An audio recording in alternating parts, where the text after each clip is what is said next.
You want to be a public nuisance? Sure, how much does the job pay? Ciccolini here may talk like an idiot and look like an idiot, but don't let that fool you. He really is an idiot. Why, my partner, he's got a nose just like a bloodhound. Really? Yeah, and the rest of his face don't look so good either. Well, I said something to Vera Markel in his presence once, and he slapped my face. Why didn't Vera slap your face? She did. What'd you say to her? You ought to be ashamed of yourself. Where'd you hear that story? Well, you told it to me. Oh, yes, I remember.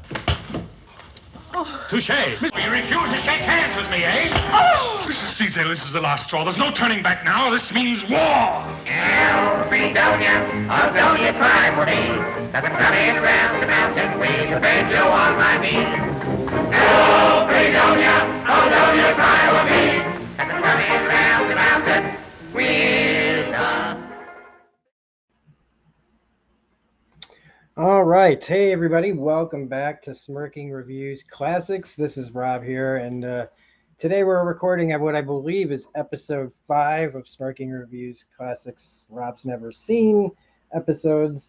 And today we're doing a Discord pick. I just the other day told everybody that's part of the Discord that in order to keep motivated during this kind of downtime as I get to working on getting into a new place and setting up all my new stuff and getting everything ready to record and get all my new setup ready, and this is what we're doing. So, and right now my laptop is so bad that the best way I can record these things is either on my phone, which I have to do live because it doesn't transfer over to my StreamYard web on my laptop. But my laptop runs so slow that the only good way to get a video from there is to just record audio. At this point, my laptop is just that bad. It takes like forever to do thumbnails now. It takes about as long to make it takes less time to record a video audio for this video. It would still, no matter what, it would take less time to make a video than a thumbnail these days. That's where we're at. So until we can get that figured out, this is what things are going to look like. So I'm ultra motivated to get a new laptop with a lot more power. We'll see what we can do here. So anyway, while that was going on, I told my Discord friends that everybody gets a free movie. And so this is my friend Bill's pick. He got first pick in the spin the wheel. We put everybody's movie picks in a wheel generator. And this came up number 1. So today we're talking Duck Soup from 1933, the Marx Brothers. If everybody is liking this so far, not just this video, because I'm still trying to figure out how to do this without looking into the camera and just recording audio. If you like what we're doing here or at Smirking Reviews, go over to the flagship channel. The flagship channel, like it's like some big deal. Or it's Smirking Reviews. You can subscribe over there. You can subscribe over here. I know it's like, why would I have 2? I don't know. I'm weird. So I just wanted 2 channels. I don't know. I want 50 channels. So that's where we're at. Like, subscribe, all that shit. So anyway, Duck Soup. Pick number 1. Look, of all the picks that we got picked, and I'm just going to be honest here, this was the one I was looking forward to doing the least. So I'm glad it got picked first. Now, that doesn't mean that I can't talk about, like, not looking forward to doing this. It doesn't mean that I don't have good things to say about it. But I don't know how to talk about it as far as, like, if you look at it, if this was released today. Like, if somebody made this today, by today's standards, this is garbage. Aside from some of the funny gags, if nobody had ever seen these gags before, but I don't want to look at it through the modern lens. Like I watched it, I just finished it. Thank God it was less than an hour and a half. When I saw it was like 70 minutes long, I was like, thank you, God. Because I just don't have the same love for this kind of stuff as everybody else does. But we'll get to that. So since I don't want to look at it through the modern lens, because it's just not fair. It's to me, I'm going to look at it from the point of view as much as I can of like someone who would have seen this for the first time in 1933. I've never seen any Marx Brothers film all the way. I've seen all the clips. I've seen all the famous lines, and I think all of that's great. But I never, outside of that, I've never had any real strong desire to seek out the Marx Brothers. I got a real, like I've said, I think one of the earlier Rob's Never Seens, I just got this aversion to old Hollywood. It took a really long time to start going backwards and watching some of this stuff, and I'm glad that I have watched some of this stuff. But there's a good chunk of me that just like that doesn't look forward to this because, and this is my channel, folks. If this is the first time you're up to my channel, this is where things go. I don't review things like a standard reviewer. I talk about stuff. Not that they don't talk about stuff, but you'll see in a second. So anyway, get ready.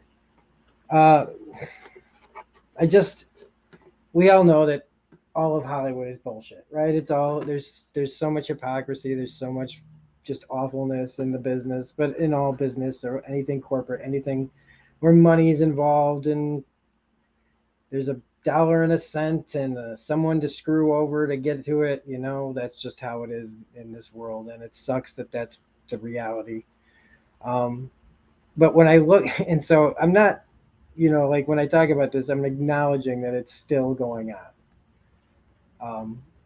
We are striving, it looks like, to make some progress, in Hollywood, and some people hate that and some people love it. I happen to think on the more positive side of this. My problem is how we got here in the first place. Like when people talk about like all these things that they've been getting away with in Hollywood forever. I look back to the beginning of Hollywood, and the beginning of Hollywood, 1933, might not be the beginning of Hollywood, but it's a lot closer than 2023 is. You know what I'm saying? And so I look at these things, and I have this really hard time just not thinking about how fucking hypocritical and how I watch things from these eras and I go, this is why my grandparents were this way, and this is why, because of that, my parents were that way, and that's why they treated us this way. And as weird as that may sound to some people, that's just where my brain goes. I can watch these things, but I start thinking about the time they came out and what was going on in the world. It's just how my brain works. I start looking up things from the era that this came out, and and start poking around and start doing my own, logical thinking on things about what do I know of the time that this came out. And I just go down all these rabbit holes, basically on anything and everything I watch. So this is not like some new thing where I'm like separate, making a special case out of this movie or anything like that. But this just doesn't work for me as a film. It was hard for me to ignore like things that I saw, but I was like, it's all right, man. I mean, this is the early days of film. But I just wanted to make sure that I got that out of the way. I have this aversion to all of this, and so from the rest of this, I'm going to be talking about it as far as like, what we really have here in front of us. This is considered a classic by more. I'm in the minority on this, as far as like I understand that it deserves to be called a classic, because you can see all the influences that came out of that.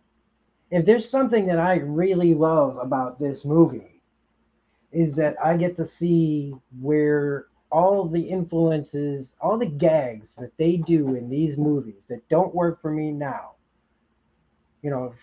when I watch it now, I can appreciate at least when I saw it in the thing that I liked seeing it in for the first time. I can now really appreciate them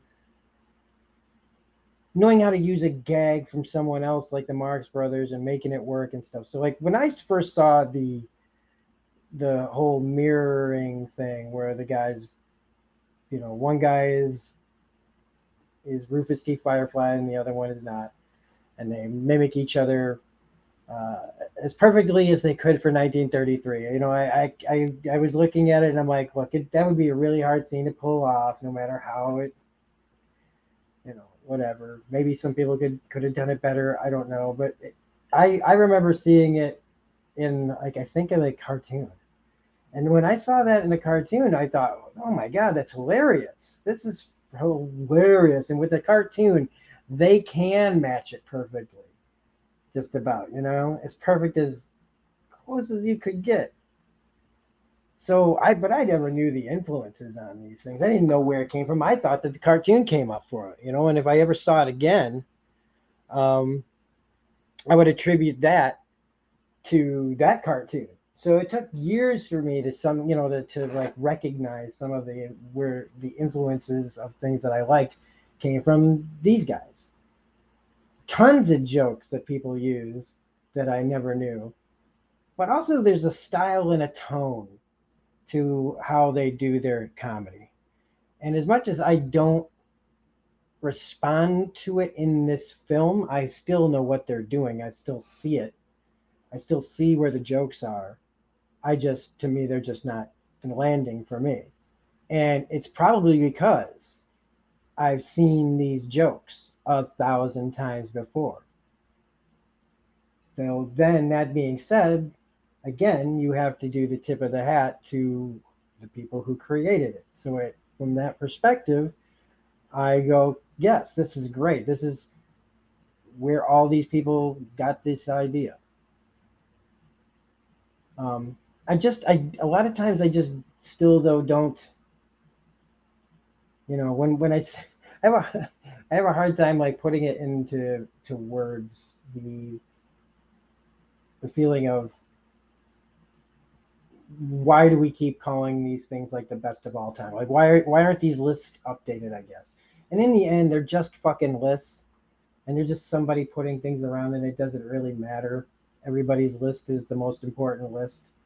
But I do sometimes think about like why is Citizen Kane still considered this blah blah blah. And that Citizen Kane is going to be one of those movies that I do for Smirking Reviews Classics, because rather than sit here and talk shit about it, not that I also respect that movie, but I haven't seen it in so long that I might as well do a Rob's Never Seen on it, because all I can remember is what I've seen in other things again. I can see images from it, but I don't remember it all that well.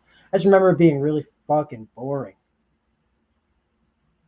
But I was also like in my early 20s, and Citizen Kane, I think I was watching as like, oh yes, let's watch Citizen Kane. I'm so fucking cool.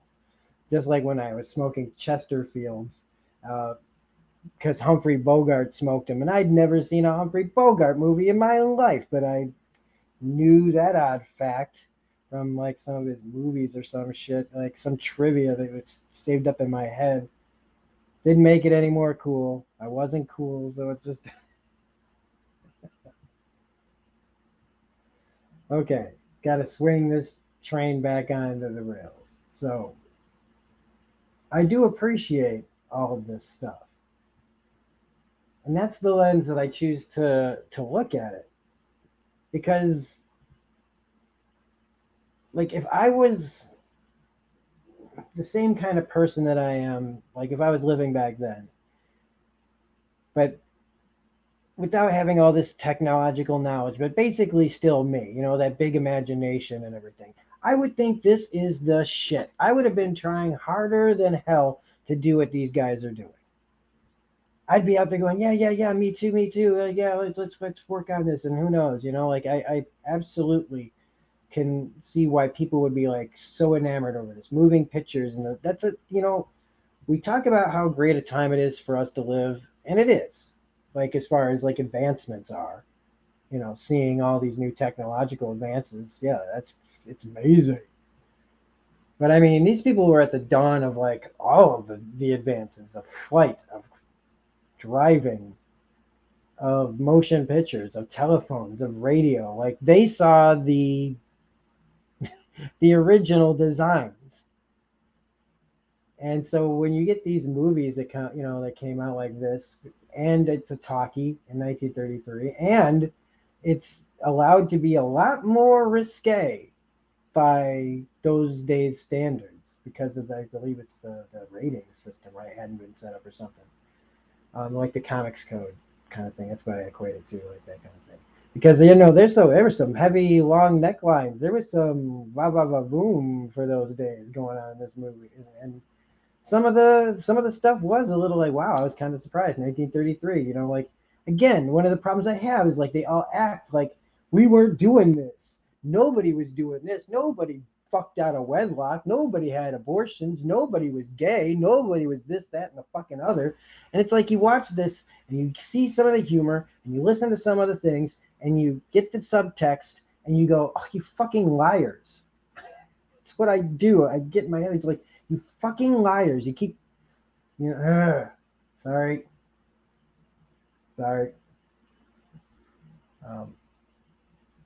So anyway, it's like some people are like, oh shit, he's about to say fight the patriarchy or something. Like, sorry, it's just I start going down that road real easy in this talking about this time period. But yeah, I mean, somebody that sees this, I mean, it's amazing. I love the sets. I love the costumes. There is imagination here. There is a lot of cleverness. And again, for the time, I'm sure that this writing was very subversive in some ways and challenging. It's definitely satirical. But the other part about this is that it was so like of the time. I mean, anybody can get the sight gags. Anybody can get the goofiness. Anybody that's watched their share of The Simpsons can get so many, like, will understand so many of the gags in this. But it was like the other stuff. It was like the movie within the movie, or the absurdity of a real fake place, like a fake place called Fredonia is going through a real situation. And you can tell that this is political satire, but I'm just it was like, it was the thing that kind of dated it the most, and not in a bad way, just more like I wanted to understand more about what areas of the time were they, what areas of the globe, what areas of the, like, who were they taking? I mean, I think it was like they were taking pot shots at everybody, but it was kind of all over the place without a lot of scenes like being edited very well. Things kind of like just jump all over the place. So it was kind of even hard to call this a film. It was, to me, in some ways, it felt like just a bunch of, I mean, I know it's a film, so nobody get all, butt hurt about that. But I mean, it's like when you say, like when we talked about like a modern application of this, okay? And this is, I'll give you a modern application of what I'm talking about. And sorry, anybody's going to get butt hurt over this one, but the original Justice League, the Josh Whedon / Zack Snyder / who the fuck gives a fuck, nobody's cut was that great. Boom! Oh shit, he just said it, son. Sorry, I don't care. I don't care. If you care this much about, I love comic books, if you care that much about what I'm about to say, seriously, just get a life. So that movie, though, just the Justice League movie, it was just a bunch of scenes, and some of it felt connected, but a lot of it just felt like, okay, here's this, and then this, and then this happened, and then this, and that's what this felt like.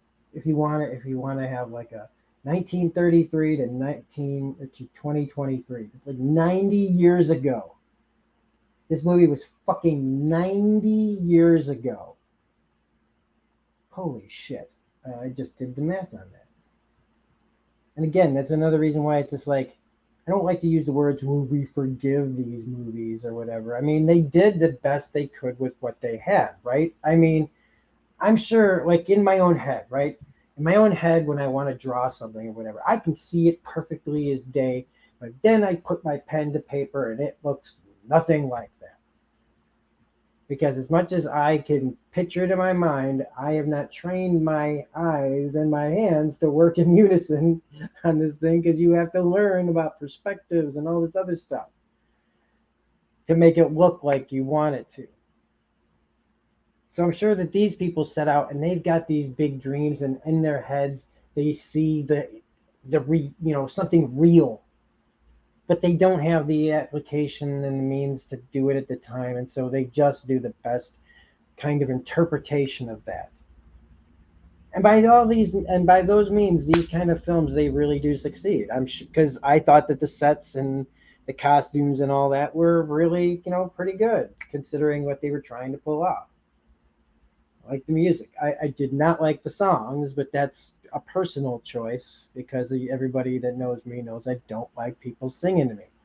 But to be also fair, I like right when they started singing, when the clock on the wall strikes 10, that's the movie lost me.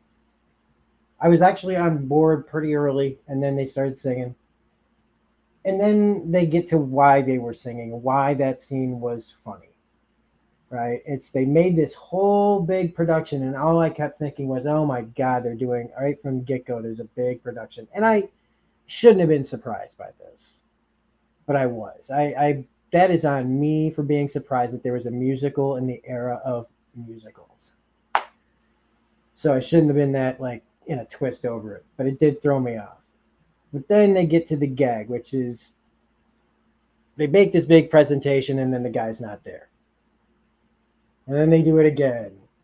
And he's running around. And then it's this whole big thing. And so I get why it was there at least. And another thing is, I absolutely appreciate all the work that it goes into to like get everybody on board and choreographed and everybody moving at the same line, at the same time in unison. I appreciate all that work. That takes a lot of discipline and patience and all that stuff. But all that work that you've done was wasted on me, because I don't fucking give a shit about song and dance to tell story. I like song. I like dance. I just don't like them together that much.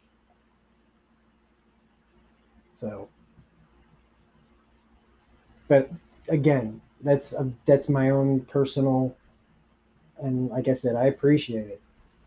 And the end of this movie just kind of ended like the end of a fucking Three Stooges movie, but I think that that's kind of normal for a lot of movies at the time. They just end. And by today's standards, we'd be going, what the fuck happened next? Like we wouldn't be able to handle this. Like, oh, wait. Oh, so the movie ended and then the movie just ends? The credits are rolling, but wait, there's like time, so maybe we should just we just sitting there waiting for the end credit to see like the aftermath of like her getting hit with the fruit, but nothing happens, and we'd feel all gypped like that's the worst MCU movie ever. But after all is said and done, I mean, look, and I didn't even really talk about the Marx Brothers themselves. Like, I again, I've heard all the lines. If I was any closer, I'd be behind you, or if he was any closer, that line I think is so hilarious. There's so many hilarious lines in here, but I wasn't down for it. I just wasn't down for their shenanigans, for the most part. I looked at it because I know this is vaudeville, and again, I appreciate where all of our entertainment came from. It has to come from somewhere.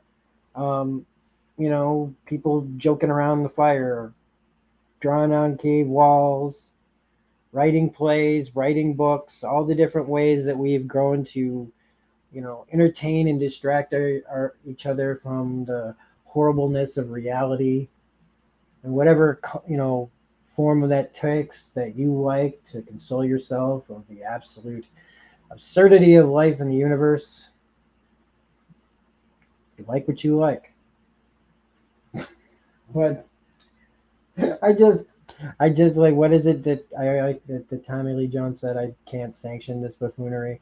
And for a lot of it, it's just like, again, it's just the fact that I'd seen all these gags or this type of gag done in the modern world enough times to where I can appreciate where it came from. I can appreciate these guys, grease paint, mustache, and all.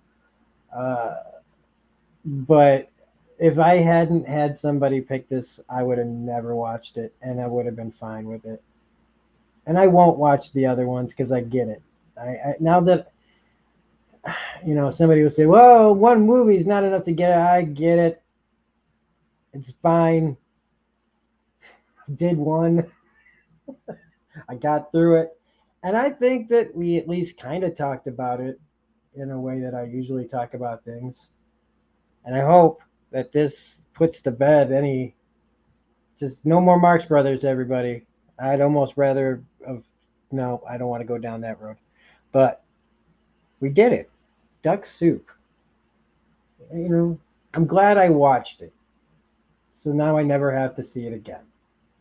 So anyway, if you like what we're doing here on the channel, again, don't forget to hit like and subscribe. Go over to Smirking Reviews and watch one of my 1,700 videos. I'm sure there's something on there that you like, that I talked about. So have a great day, everyone, and we will see you on the next one of these sooner rather than later. Bye.